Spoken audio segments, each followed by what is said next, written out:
सरकार 1 अक्टूबर को स्वच्छता दिवस मना रही है, लेकिन यह स्वच्छता जमीनी स्तर पर कहां तक कारगर है। अगर यह देखना हो तो नूरपुर के कचहरी परिसर में बने शौचालय परिसर का दौरा करके देख लें। धरती में अगर नर्क देखना हो तो इससे बढ़िया दृश्य कहीं नहीं नजर आएगा। आलम यह है कि अगर किसी को मजबूरी बस इस शौचालय का रुख करना हो तो उसे जहां पर रखी ईंटों से होकर गुजरना पड़ेगा, क्योंकि इस शौचालय के अंदर गंदगी इतनी भर चुकी है कि जमीन पर पैर रखना भी दुर्भर है। हजारों की संख्या में नूरपुर कोर्ट परिसर में लोगों का आना जाना रहता है, लेकिन बड़ी हैरानी की बात है कि वकीलों जैसी बुद्धिजीवी जमात इस परिसर में रोज आती है, लेकिन कभी किसी ने इसकी ओर ध्यान ही नहीं दिया। नूरपुर भाजपा के मंडल अध्यक्ष जतेंद्र पठानिया ने कहा कि यह बड़े शर्म की बात है कि इस परिसर में पुरुषों के साथ महिलाओं का भी आना जाना रहता है, लेकिन गंदगी से भरे इस शौचालय की तरफ शासन प्रशासन का ध्यान ही नहीं है। उन्होंने कहा कि प्रशासन 1 अक्टूबर स्वच्छता दिवस से पहले इस शौचालय की साफ सफाई कराए और 15 दिनों के अंदर जहां पर नए शौचालय का निर्माण कराए। उन्होंने एसडीएम नूरपुर गुरसिमर सिंह से अपील की है कि शीघ्र इस समस्या का निवारण करें, नहीं तो उन्हें जनता के हित के लिए ज्ञापन के माध्यम से मामले का संज्ञान लेना पड़ेगा। तो आपका वेलकम है कि आप यहाँ पर आए। आज मैं आपके समक्ष नूरपुर कचहरी के अंदर बने हुए लगभग 30 साल पुराने शौचालय के बारे में बताना चाहता हूँ। आप अगर वहां पर जाएं तो आपको पता चले कि कितनी बुरी हालत का वो शौचालय है। मैं कुछ दिन पहले 4-6 दिन हुए तो मैं कोर्ट परिसर में गया था, तो अचानक मुझे वहां वॉशरूम में जाना पड़ा। जब मैंने वहां की दुर्दशा को देखा, इतना दुख लगा कि हम किस सदी में रह रहे हैं। और ये हालत इस तरीके का यहाँ का शौचालय, चारों तरफ गंदगी पड़ी है, लोग ईंटों के ऊपर पैर रख करके शौचालय जा रहे थे। सारे नीचे सारे ही टॉयलेट बिखरा पड़ा था, कोई नहीं पूछता। और ये एक मेन केंद्र है नूरपुर का, कोई बहुत बड़ा नूरपुर शहर नहीं है कि जहां पर पता ना चले। लगभग 150 के करीब वहां पर वकील रहते हैं। रोज हजारों लोग अपने काम करवाने के लिए वहां पर आते हैं। लाखों रुपए का रेवेन्यू सरकार को वहां से इकट्ठा होता है, लेकिन लोग शौचालय के लिए कहां जाएं? महिलाओं के लिए तो बिल्कुल है ही नहीं, और पुरुषों के लिए जो बना है, आप उसकी दुर्दशा को देखना। अगर कोई बोले ना कि नर्क कैसा होता है, तो मैं बोलूंगा कि वहां जाओ, आपको पता चलेगा कि नर्क कैसा होता है। बड़े दुख की बात है। और एसडीएम ऑफिस के नाक के नीचे बना हुआ ये 500 बार वहां से गुजरते हैं एसडीएम साहब, तहसीलदार साहब, सारे लोग, सारे ऑफिसर्स वहां से गुजरते हैं। किसी ने इस तरफ ध्यान नहीं दिया। मुझे तो हैरानी इस बात की है कि वहां के जो वकील हैं, उन्होंने भी आज तक ये मुद्दा नहीं उठाया।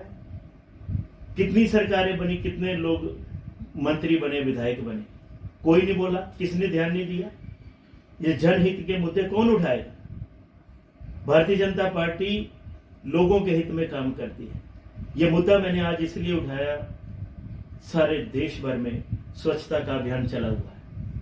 1 अक्टूबर को आपके मोबाइल पर भी मैसेज आता होगा कि स्वच्छता अभियान के तहत 1 अक्टूबर को सुबह 10 बजे श्रमदान दें। गांधी जयंती के ऊपर महात्मा गांधी जी के लिए एक श्रद्धांजलि होगी सच्ची। तो ऐसा कार्यक्रम अगर देश के अंदर चलाया जा रहा है केंद्र सरकार के द्वारा, तो प्रदेश के अंदर हम जहां रह रहे हैं वहां के शौचालय की ये दयनीय स्थिति। इसलिए ये मुद्दा मैंने आपके समक्ष उठाया है कि हमारा प्रशासन इस तरफ ध्यान दे। ये कोई बहुत बड़ा पैसे वाला काम नहीं है कि कहीं से सैंक्शन लेनी है। एसडीएम साहब यहाँ के मालिक हैं नूरपुर के, वो अपनी पॉकेट से या अपने हेड से पैसे लगा करके इसको बना सकते हैं। हर बात के लिए मेमोरेंडम देने की जरूरत नहीं कि ज्ञापन देते रहे हम भारतीय जनता पार्टी मंडल। ये तो काम बड़ा छोटा सा है, और मैं उनसे रिक्वेस्ट करूंगा आपके माध्यम से कि इस जो इशू को जल्दी से जल्दी सॉर्ट आउट करें। इस शौचालय को पहले तो 1 अक्टूबर को जो स्वच्छता अभियान है, उस दिन हर हालत में, या कल या आज, जब भी आपको लगता है, 1 तारीख तक इसको साफ करवाएं और 15 दिन के अंदर अंदर एक नया शौचालय बनाने का काम जो है शुरू करें। कहीं से कोई सैंक्शन नहीं लेनी, इन्होंने खुद बनाना है। अगर वो 15 दिन के अंदर इसका काम नहीं करेगा तो डिपार्टमेंट, तो फिर हमें मजबूरन भारतीय जनता पार्टी जो उनका काम है, हम फिर से ज्ञापन लेकर के फिर लोगों को लेकर के वहां पर चल पड़ेंगे। पर अच्छा नहीं लगता कि रोज रोज हम ज्ञापन दें। ये छोटा सा कार्य है और मैं चाहता हूं कि एसडी महोदय इसका इनिशिएटिव ले और इसको बनवाएं। बाकी आप यहाँ के मेन जो लोगों का आईना है, आपकी भी ड्यूटी बनती है कि इस तरीके के मुद्दे जो हैं वो प्रशासन के आगे रखें और इसकी कवरेज जो है सभी मीडिया के जो भी बंधु हैं वहां तक पहुंचाएं, ताकि ये मुद्दा जो है इसका जल्दी से जल्दी सॉर्ट आउट हो। महिलाओं के लिए तो बिल्कुल ही नहीं है कुछ भी, एक भी टॉयलेट नहीं बना हुआ नूरपुर के अंदर। आप बताइए कहां बना है, किसने बनाना, किसकी ड्यूटी है? लाखों रुपया इकट्ठा होता है रोज का, कोई नहीं पूछता।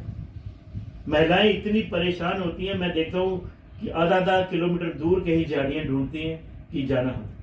हमारी माताएं बहनें हैं, उनके लिए सुविधा किसने देनी? सुबह लोग 7 बजे उठ करके पेशी पर आते हैं लोग और 5 बजे तक वहां बैठे रहते हैं। कहां जाना टॉयलेट?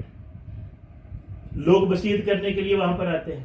बुजुर्ग 80 साल का, 85 साल का, 90 साल का लेकर के आते हैं वसीयत करवाने के लिए। उसने वॉशरूम जाना हो तो कहां जाना बताइए?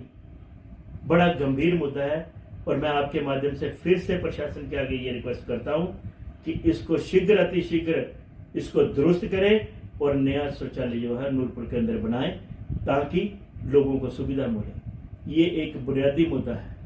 ऐसे काम नहीं अगर हम कर पाए तो आजादी के 70 साल मनाने, 80 साल मनाने का क्या फायदा? जितेंद्र पठानी जी, एक प्रश्न आपसे कि जब से आप मंडलाध्यक्ष बने हैं तब से आप नए नए मुद्दे लेकर आ रहे हैं, आपको लगता है कि सरकार या प्रशासन पर कोई इसका असर हो रहा है? सरकार किसकी होती है? लोगों की होती है। अगर सरकार को कोई पता ना चले कि हमने क्या करना है, तो हमारे जैसे लोगों की ड्यूटी बनती है कि सरकार को अवेयर करवाना, जगाना। मंडल अध्यक्ष मैं अपने पद के लिए नहीं बना, मैं मंडल अध्यक्ष लोगों के लिए बना हूं। भारतीय जनता पार्टी ने अगर मेरे पर विश्वास किया और नूरपुर के अंदर मुझे मंडल अध्यक्ष की जो कुर्सी अगर दी है तो मैं ईमानदारी से उसके ऊपर काम करूंगा। और भारतीय जनता पार्टी का एक कर्मठ कार्यकर्ता होने के नाते मेरी ये ड्यूटी बनती है कि मैं जन मुद्दे जो हैं वो उठाऊं और प्रशासन को उसके बारे में जागरूक करूं। और इसके लिए हम दोनों रवैया अपनाते हैं, एक तो पत्रचार के माध्यम से और दूसरा ज्ञापन देने के माध्यम से, और फिर उसके बाद तीसरा होता है कि उग्र प्रदर्शन करना, जो अंत में करना पड़ता है जब कोई आपके पास ऑप्शन नहीं रहती।